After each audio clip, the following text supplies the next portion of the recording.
Hello? Microphone check 1 2 1 2. Hello and welcome to Atomic Movie Reviews Film Society. I'm your host, Atomicon Rex. Here we discuss films that have a narrative background in aliens, ghosts, robots, and monsters. So without further ado, let's just jump into it. Okay, so I wasn't really sure how to thread this needle. I'm going to call it, it's a Project Insight. It's Death Deities. Yeah, I can only imagine what that thumbnail is going to look like. I haven't even picked the thumbnail yet. So just bear with me. Okay, so I wasn't sure how to tackle this topic. All right. So let me see if I can mind this out for you guys a little bit. So I started off wanting to do a movie review for a Salem's Lot that dropped last year. Okay, and so as I was listening to one of the movie reviewers, I can't think of his name right now, but I will look it up. He was talking. What he said, "Thank God, vampires being scary is actually back, right? Because like the general notion is that Twilight killed the vampire genre when they made sparkling vampires, completely killed it, right? So we've been dealing with a lot of sexy ninja gun-toting vampires, and I guess Salem's Lot like brought it back to the supernatural, coming out the grave vampire mythos. So as I'm doing research, they dropped the word Stephen King. It's a Stephen King vampire movie, right? And I'm like, wait a second. I don't know of no Stephen King vampire movie. Not that I could think of off the top of my head. So I look it up on YouTube. I look at a couple scenes. Don't remember it. Don't remember seeing it, right? So as I'm looking through the scenes, they did a comparison between like the old one and the new one. Okay. And they showed this kitchen scene where this vampire bursts through this window, right? And I do remember that scene, right? But I was like, hey, they stole that from 30 Days and Nights. Okay. And so I'm going through this, right? And I'm like, oh man, now I don't even want to watch it because they done stole themes from 30 Days and Nights. Well, I look at when the movie was made. It was like made in like '85 or something like that. Because it was a made for TV comparison. So they're comparing the made for TV version, the first version, because there's two of them, from the '80s to the new remake movie version, and they're comparing different scenes to it. And they're comparing that one scene when the vampire crashes through the window. And I remember that scene from 30 Days and Nights. So, 30 Days and Nights obviously came out like 20 years later after that movie. So I was wrong about that. So I'm like, okay. So I kind of want to watch Salem's Lot. And I think it was actually still in theaters at the time. And so I don't go watch it in theaters. I want to read the book and read the scene that they're talking about, that I'm talking about, that I'm confused about the vampire busting in through the kitchen window. I want to read the scene and then compare it to the movie and what I think, right? So that's what I do. I get the book. Now, novels for some reason takes me 3 4 months. Like I bought this book back in November and I just finished it about 2 weeks ago. It's February. So it took me about 3 or 4 months to read it. It's weird because you give me a UFO book or something, I could read that entire book in 2 days. But you give me anything else, it takes me months to get through. Anyways, so I get halfway through this book, and then it really starts picking up. Then it turns into a page turner. Okay, so I'm reading the book. I get to the scene. I put the book down. I'm kind of satisfied, right? So as I compared it in my mind, like the original 1980s version almost nailed it, like scene for scene, almost nailed it. Even the remake in the movie, they didn't do it justice. And the other movie, maybe 30 Days of Nights, would have kind of, if they would have like mixed some elements of that into the remake, it would have been cool, but they didn't. They went on completely different direction. He didn't burst through the window, basically, in the remake. He knocked on the front door. It's fucking absurd. Anyways, so as I'm doing research and I read the book, and I'm just like, I read this one part where it took halfway before to start getting interesting, right?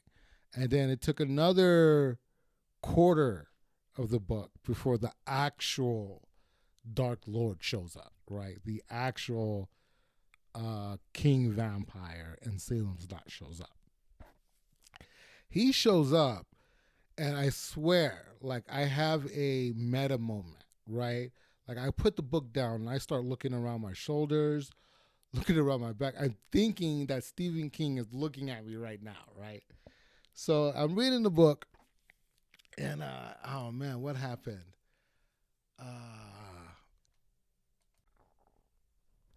Okay. So listen. So check this out. So I'm reading the book, right?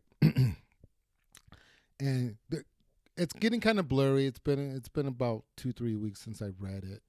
So I don't know if this gentleman is like walking down the street or he's somewhere on a highway on a lonely road somewhere, right? And this man in black walks up to him and starts chatting with him, like having a legit conversation with this guy, right? And I never thought of the vampire like that. I just thought of it always as a zombie coming out of nowhere, just attacking. But no, he starts up a legit conversation with this guy. He's either smoking a cigarette or he's lighting the guy's cigarette for him, right? And he starts talking about the town. Then he starts talking about the army base. And he's like, no, I don't want to go there. They're a bunch of butchers. That all they do is kill people, right? And like I'm reading this book and I'm like, who the fuck is this guy? And where did he come from? And then boom, he places his hand on his shoulder and the guy is rooted to the floor and cannot move his body. And then I was like, oh. And then he keeps talking to him and he's like, yeah, and you never want to leave this place again, right? And the gentleman was just like, yeah, I don't ever want to leave this town. And then he goes in for the bite, right? And so as I read that, I was just like, geez, that sounded like a lot like Indrid Cold. Like that whole episode right there sounded a lot like Indrid Cold. So I started looking up Indrid Cold and his story about him coming up to, I think the guy's name was Will Sternberg or something like that.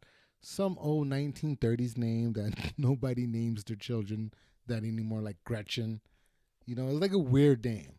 But anyways, so he's talking about this guy named Indrid Cold, right? He's driving down some street and his car starts fluttering around, stops.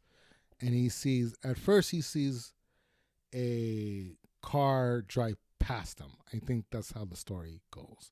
Where he sees lights drive past him, right? And then he sees this. The only way I can describe it is a witch's brew pot, like a cast iron pot that you like cook stew in. But he said that it was floating and flames were coming from both sides of it, right? Like a Batmobile. Like basically that's the image that I conjured up. I conjured up a hovering Batmobile that was like made out of cast iron, right? So it like hovers down, kind of like flies in front of his car and stops in front of his car and kind of blocks the road. Gets out, starts having a conversation with him, and the first thing he tells him is like, "You don't have to be worried. I'm not going to hurt you," right? And so as I'm listening to this story and doing a little research, I was just like, Jesus Christ, dude, like, I think this guy came across Dracula and fucking lived to tell about it. But he keeps talking about aliens and men in black. Nobody's believing it's Dracula, right? And so I'm thinking vampires and I'm thinking Dracula, and I'm like, what the hell is Dracula? Is he just some sort of undead human being that practiced black magic and, you know, came back from the dead? Or was he, like part of the Christian mythos? Like, was he half man, half God, or non human, and then died and through magic, through necromancy, came back to life or something like that, right? And so that's what I'm contemplating, right? Like, what is Dracula and where did he really come from? So I'm reading Salem's Lot, and he says something. I've always connected Dracula to the Christian mythos, right? But in Salem's Lot, he's like, oh no, I'm older than that. He's like, I'm way older than your Christ. Like, I'm part of the old gods, right? And so I'm like, who is this guy? So being part of the UFO community, they dropped some insight about the Pentagon and how people at NASA worship like Roman and Greek gods, right? That's where they named all of their missions after Apollo and all of these Greek gods, right? Because they're part of that religion. That is their religion. They're not Christians. They're Greeks. Their pantheon is Greek or Roman gods, right? And so that's kind of like the big secret that, the UFO community is kind of like really hiding. Something about Greek immortal gods at NASA and the Pentagon, right? So I'm like, So I start looking up the god Hades, right? And trying to find out what he's about and what these deities are. So that's where this comes from. Okay, that's where this topic comes from. To make it a long story short. Okay, so death deities. All right, so the tale of Indrid Cold, I kind of told you about how he just walked up to a man and started talking to him, but eventually let them go, right? And so there's a couple movies about that. One of them I could really think of is the Mothman Prophecies, right? And one of the clues that I found in the Mothman Prophecies that when I first was watching it, I thought it was really weird to be an alien movie in the way they were talking, right? So he's talking to this dude over the phone, Indrid Cold. Okay, and the guy over the phone is kind of like reading his mind, predicting things, like reading deep thoughts in his mind, right? Telling him about his mother who had passed and all kinds of stuff, right? And then he says, okay, so the guy, John Kill, who's on the phone questioning Andrew Cole, he says he starts turning off all the lights, right? And takes something and hides it under his shoe. And so Andrew Cole tells him, thank you for turning off all the lights. And I never understood that. It made absolutely no sense to me, right? But unless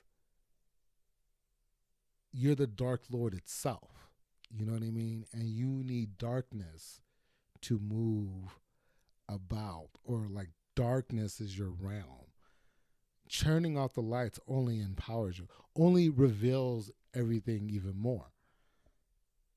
Okay, so by him turning off the light to Indrid Cold, if Indrid Cold is some sort of dark deity on the level of Hades, okay, not Dracula, but Hades, a god of death, okay, that could bring death into this world. If he could do stuff like that, that puts an entirely different spin on their powers and attributes on what death gods really are. So, okay. So, what is a death deity? A death deity, by my definition, is a divine being associated with the experience of death by either causing it or ruling over a real life after death. And I mean a real life after death. So, like, even after you die, you're it's still another life. It's just another life after death. Okay, so the Dark Lord, or which the Greeks called Hades, was um a god, not a god of evil or a god that was punishing people. Okay, he was just a god that ruled over a domain after people died.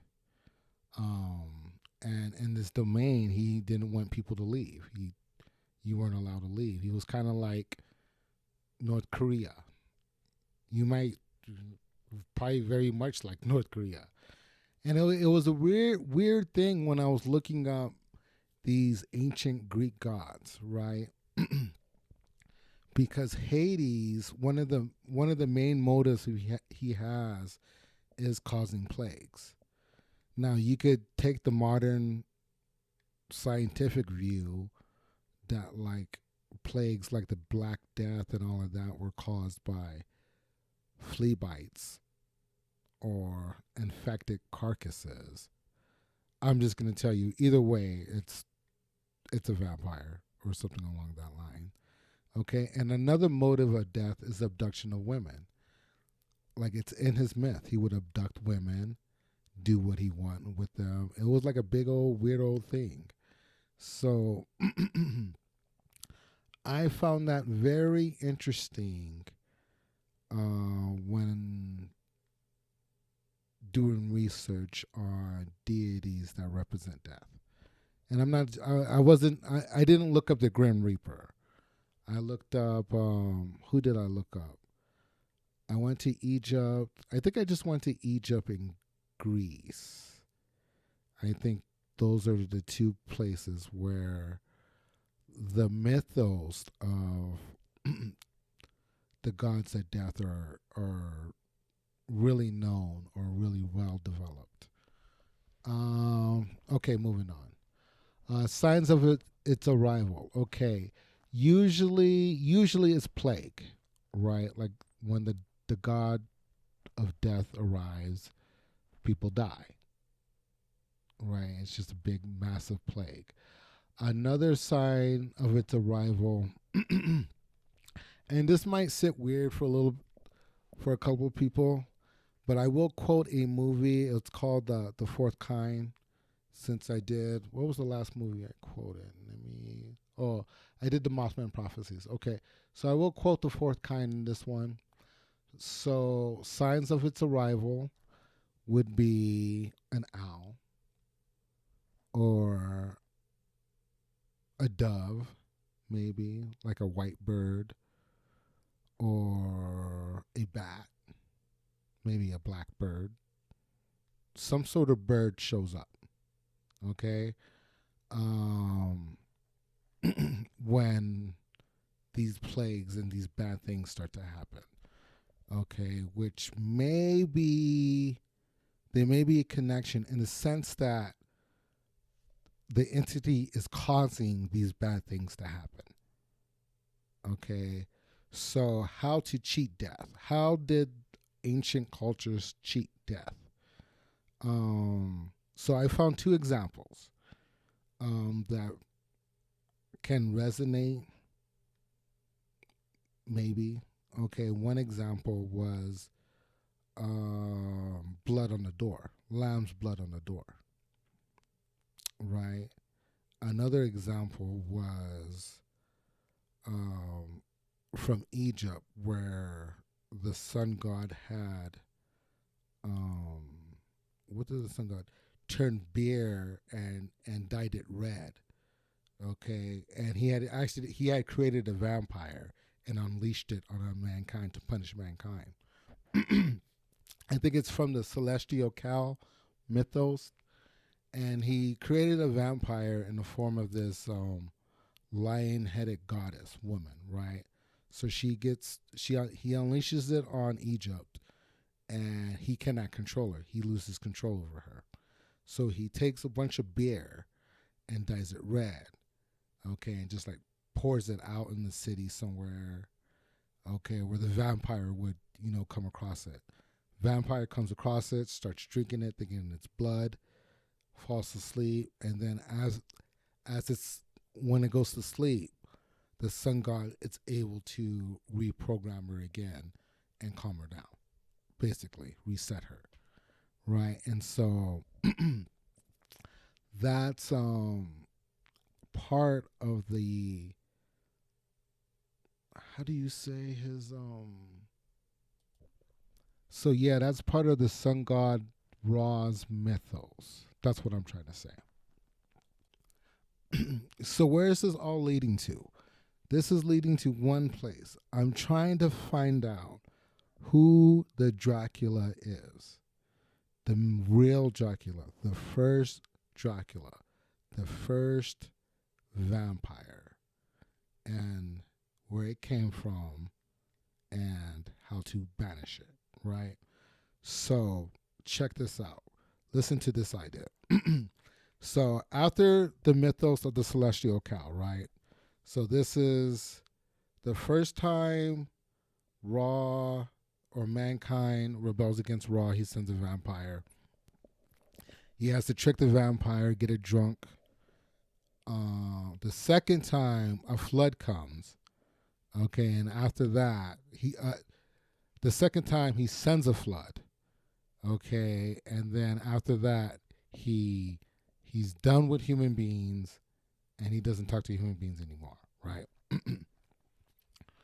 So I was just like, well, maybe this Egyptian thing is the origin of the vampire, at least in our social sphere timeline in our Western civilization, right? Okay, and so this is what this is not really a deep dive onto who the sun god Ra is. Now that I'm thinking about it, I probably should do a deep dive. But this is a little bit of insight. Okay, so you have the sun god Ra, right? How he's depicted, he's always depicted and connected with the sun, right? He's a bird man with the sun, but Ra is equated with the sun. It's always equated with the sun. Okay, and then he has a physical body like a mummy. All Egyptians have mummies. They were all mummified, right? And then there's another aspect of the Egyptian mythos called the Ba. Okay, the Ba is the spirit of the sun god, and he alone carries these attributes, not human beings, only the sun god. And that's why I found this very curious, right? So his Ba takes the form of a bird with a human head, okay, and can revisit his tomb and reanimate it after it dies, right? Now, in modern Western civilization, of course, we assume that this is all make believe, silly superstition, even though we are dealing with an actual vampire. Like, that's an actual fact. Cattle mutilations and human combustions are all related to vampirism, right? That's a scientific fact, okay? But, our ancestors and their beliefs about the dead and bringing the dead back to life, that was, hocus pocus, mumble jumble. I'm telling you now, there may have been some truth to that, at least to certain forms of human intelligence, okay? And another form of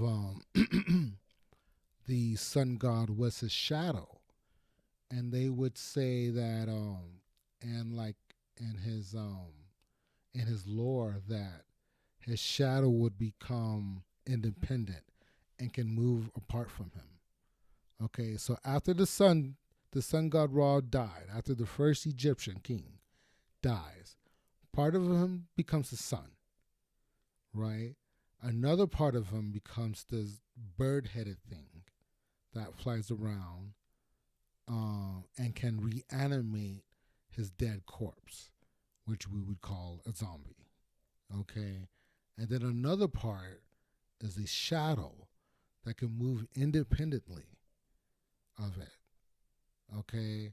And so what I'm saying is that I'm saying there's a connection to the first vampire, i.e., Dracula, and maybe the sun god Ra. And I'm going to put them in a category of ultra crypto-terrestrials. I think they're magical beings, but they're hidden on this planet. Atomic Rex out. Talk to you guys later.